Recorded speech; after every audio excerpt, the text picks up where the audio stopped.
नमस्कार दर्शक बंधु आपण को आम चैनल को स्वागत। पवित्र रज संक्रांति बा मिथुन संक्रांति उपलक्षे समस्त धनु राशि व्यक्ति विशेष मानकु अनेक अनेक शुभेच्छा और शुभकामना। आपणकर जदि धनु राशि होइथाए तेबे एही भिडियोटी को थरे मात्र शेष पर्यंत देखंतु एवं निजर व्यस्त बहुल समय मध्यरु मात्र 10 मिनिट समय आपण निज पाई दियंतु काहेकि ना आमर आजिर एही भिडियोटी समस्त धनु राशि व्यक्ति विशेषक पई बहुत गुरुत्वपूर्ण रहिछि। काहेकि गुरुत्वपूर्ण रहिछि आपण भिडियोटी को शेष पर्यंत देखिले निश्चित भावरे जानि परिबे।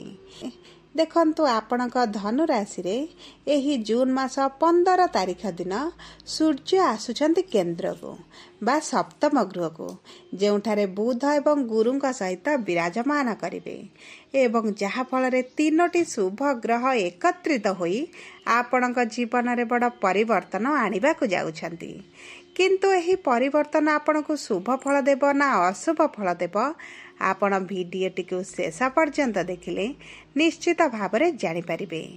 ता सहित देखंतु आपणकर अष्टम गृहरु मंगल आपणकर भाग्यर गृह को गोचर करुछंती एवं एही परिवर्तनटी आपणक जीवन को बहुत प्रभावित करिवो कारण भाग्यर गृह रे केतुंक सहित मंगल विराजमान करिवे। जेहेतु दुईटी ग्रह दुई जनकर शत्रु बोली मना जाए तेबे आपणक भाग्य रे किभଳି प्रभाव पकाइबे ताहा जानिबा पई आपण आम सह भिडियोर शेष पर्यंत जोड़ी होई रुहंतु। एबे चालंतु कार्यक्रमटी को आगको बढ़ाइबा। किंतु ता पूर्वरु जदि आपणकर धनु राशि होइथाए एवं आपण भी ईश्वर को आंतरिक भक्ति एवं विश्वास करंती तेबे भिडियोटी को लाइक करंतु। कमेंट बॉक्स रे जय जगन्नाथ जय मां लक्ष्मी अवश्य लिखि दियंतु। ता सहित आपणक मन रे जहा भी प्रश्न रहिछि जहा भी द्वंद्व रहिछि आपण कमेंट बॉक्स रे लिखि जणांतु। आमे आपणक प्रश्नर उत्तर देबा पई यथा संभव प्रयास करिवु। देखंतु विलंब हेले मध्य आपणक प्रश्नर आमे निश्चित उत्तर देबु। ता सहित दर्शक बंधु आम सह जोगाजोग करिबा पई भिडियोर मध्य भाग रे एक व्हाट्सएप नंबर टिए दिया जायछि जो नंबर साहाय्य रे आपण आम सह जोगाजोग करी निजर नूतन कुंडली प्रस्तुत करि परिबे किंबा आपणकर कुंडली को विश्लेषण कराई परिबे किंबा आपणकर प्रेम संपर्क विवाह चाकरी व्यवसाय को नहीं जदि किछि समस्या रहिछि ताहार सहज समाधान करि परिबे एवं आपणकर विवाह पई कुंडली मेलक मध्य कराई परिबे। सेतिपई आम सह भिडियोर शेष पर्यंत जोड़ी होई रुहंतु एवं व्हाट्सएप नंबर माध्यम आम सह जोगाजोग करंतु। एबे चलंतु कार्यक्रमटी को आगको बढ़ाइबा। किंतु ता पूर्वरु जानिबा आपणक धनु राशि रे नवग्रहकर स्थितिटी किभଳି रहिछि। देखंतु आपणकर तृतीय गृह रे राहु चतुर्थ गृह रे शनि पंचम गृह रे शुक्र सप्तम गृह रे बुध एवं गुरु षष्ठ गृह रे सूर्य एवं आपणकर भाग्यर गृह रे केतु एवं मंगल विराजमान करिसंती जहा फल रे सेही गृह गुड़िकर सेमानकर प्रभाव अधिक रहिबा। तेबे आसंतु सर्वप्रथमे जानिबा आपणकर स्वास्थ्यटी किभଳି प्रभावित हेबाकु जाउछि। देखंतु आपणकर स्वास्थ्य आपणक प्रथम गृहरु जणा पड़े एवं आपणकर षष्ठ गृह बा रोग ऋण रिपुर गृहरु कौनसी गंभीर स्वास्थ्यगत समस्यार मध्य अनुध्यान करा जाए। देखंतु आपणकर षष्ठ गृहरु सूर्य सप्तम गृह को गोचर करुछंती जहा फल रे आपणकर राशिर स्वामी हेउछंती देवगुरु बृहस्पति सहित एकत्र विराजमान करिवे। आपणक स्वास्थ्य को नैथिबा चिंताटी शेष होइजिबा। जदि भी आपण स्वास्थ्य रे कौनसी गंभीर समस्या देखुतिले सेथिरु आपणको आराम मिलिबो। कौनसी भी गुरुतर रोग आपणको हेबार कौनसी भी अधिक संभावना रही नाही। आपणको स्वास्थ्य रे धीरे धीरे उन्नति आसीबो। रोग प्रतिरोधक शक्ति रे वृद्धि घटिबो। ऋतुकालीन रोग मध्य आपणको न हेबार बहुत अधिक संभावना अछि।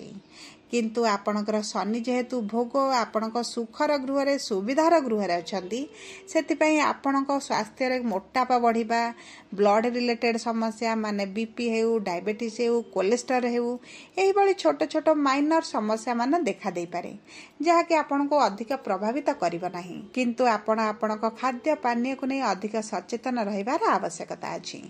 जदि आमे आपणकर प्रेम संपर्क को देखिबा तेबे देखंतु प्रेमर गृह शुक्र विराजमान होइछंती आपणक संपर्क रे मधुरता बढ़िबो आपणक प्रेम संपर्क रे थिबा दूरताटी कमी जिवो आपण खुशी अनुभव करिवे निकटतरता बढ़िबा सहित प्रियजनक सहित सुखद समय अतिबाहित करिवे आपणक प्रेम संपर्क जो विवाहर योजना रखिछंती सेथिरे मध्य आपण सफल हेबे एकत्र कोनोसी एक स्थान को बुलिबा को जाई पारंती मनोरंजन कार्यक्रम को जोग देई पारंती एवं देखंतु कोनोसी गिफ्ट आदान प्रदान मध्य होई पारे जहाँकि आपणक प्रेम संपर्क पई बहुत भल रही। जदि आमे आपणकर शिक्षा को देखिबा तेबे देखंतु शिक्षाटी आपणकर बहुत भल भाव में प्रभावित हेबो एवं यही प्रभावटी आपणक पई शुभदायक रहिबो कारण गुरु बुध सूर्य तीनोटी शुभ ग्रह एकत्र आपणक केंद्र रे अछंती जहा फल आपणक शिक्षा क्षेत्र रे थिबा समस्या दूर होई जिवो पूर्वर जदि आपणकर शिक्षार समस्या आसुथिला पाठरे मन लागु नथिला विभिन्न प्रकार बाधा विघ्न देई गति करुथिले तेबे एही सब समस्या आपणकर दूर होई जिवो आपण जदि किछि कॉम्पिटिटिव एग्जाम दियंती एंट्रांस दियंती इंटरव्यू दियंती आपण सेथिरे फलप्रद हेबे।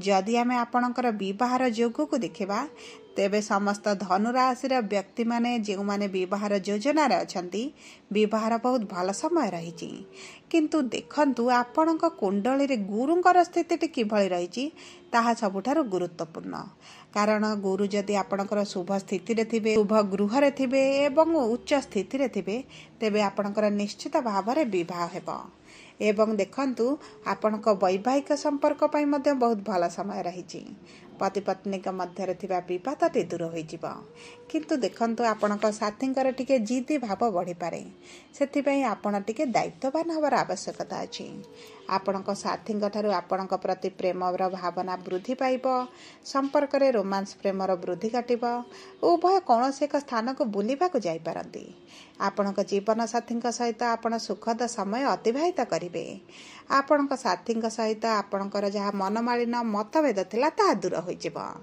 देखंतु दाम्पत्य जीवन पाई बहुत भल रही। जदि आमे आपणकर संतानर योग को देखिबा तेबे संतानर योग पाई बहुत भल समय आसीची एही समय मध्य शुक्र आपणक संतानर गृह रे अछंती एवं गुरु आपणकर केंद्र रे अछंती एवं संतानर गृह को जेहेतु दृष्टि देउछंती आपणक संतान प्राप्ति रे थिबा बाधा विघ्न दूर होई जिवो आपणकर जो विलंब हेउथिला जो समस्या सब आसुथिला ताहा मध्य दूर होई जिवो आपण डाक्तरंक सह जोगाजोग करंतु निश्चित भाव में संतान प्राप्ति आपण को होई जिवो। जदि आमे आपणकर कर्म क्षेत्र को देखिबा तेबे आपणक कर्मर गृहर स्वामी हेउछंती बुध जे आपणकर सप्तम गृह रे विराजमान अछंती जहा फल आपणक कर्म क्षेत्र रे आपण सकारात्मक परिवर्तन देखिबे एवं आपणकर कर्म क्षेत्र रे पूर्वर जे असुविधा आसुथिला ता दूर होई जिवो बेरोजगार लोक माने आपणकर रोजगार मिल जिवो आपणक मन पसंदर स्थान रे रोजगार मिलिबो आपणकर दक्ष परिचालन धन मान प्रतिष्ठा को वृद्धि करिबो उच्च अधिकारी सहित आपणकर घनिष्ठता बढ़िबो एवं एही घनिष्ठता आपणको चाकरी रे प्रमोशन देई पारे दरमा वृद्धि मध्य कराई पारे देखंतु व्यवसायी मानक पई मध्य बहुत भल समय रही आपणक परिश्रम अनुपात रे आपणकर धन आमदानी द्विगुणित होई पारे कारण मंगल आपणकर भाग्यर गृह रे विराजमान करचंती एवं उच्च स्थिति रे रहिबा को जाउछंती दीर्घ दिन हला नीच स्थिति रे रही आपणक व्यवसाय रे मांदा परिस्थिति सृष्टि करुथिले किंतु एही मंगलंकर आपणक भाग्यर गृह को गोचर आपणको बहुत अधिक लाभ प्रदान करिवो आपणको व्यवसाय रे हठात लाभ मध्य प्राप्ति होई पारे आपणकर जे करज चलीथिला लोन चलीथिला सेतिरे सुधार आसीबो आपणक पूर्वरु अटकी थिबा कार्य मध्य आपण संपन्न करिनेबे आपणक व्यवसाय को विस्तार करि पारंती धन संचय करिवे एवं देखंतु आपणकर आशा अनुरूपक फल आपणको प्राप्ति हेबो जदि आमे आपणकर आर्थिक स्थिति को देखिबा तेबे अर्थर गृहर स्वामी हेउछन्ति प्रभु शनि, जी आपणकर भोग विलास ऐश्वर्यर गृह विराजमान करिछन्ति एवं भल स्थिति रे मध्य अछन्ति।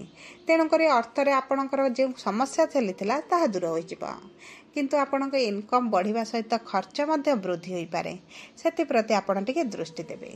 नचेत मोटामोटी भावे देखिबा को गले आपणकर कार्य क्षेत्र रे बा आर्थिक स्थिति रे कोनोसी भी बड़ समस्या आसीबो नाही, किंतु आपणकर जहाँ भी अशुभत्व अछि ताहाको दूर करिबा पई आपण प्रतिदिन गुरुंकर बीज मंत्र जप करंतु, हलदिया वस्त्र परिधान करंतु एवं चेष्टा करंतु गाय को किछि चारा खुआइबा पई, पक्षी को किछि खाद्य देबा पई। यह आपण को बहुत अधिक शुभ फल प्रदान करिबो। जदि आपणकर धनु राशि होई थाए तबे वीडियोटी किभଳି लागिला आपण कमेंट बॉक्स रे लिखि जणांतु। जदि आपणक प्रियजनकर धनु राशि होई थाए तबे वीडियोटी तांका सह शेयर करंतु। जदि प्रथम थर आम चैनल को आसीचंदी तबे चैनलटी को सब्सक्राइब करंतु, पाखरे थिबा बेल आइकन को प्रेस करंतु। जदि आपण आम सह जोगाजोग करिबा पई चाहुचंदी तबे वीडियो रे दिया जाइथिबा व्हाट्सएप नंबर माध्यम रे आम सह जोगाजोग करंतु। धन्यवाद।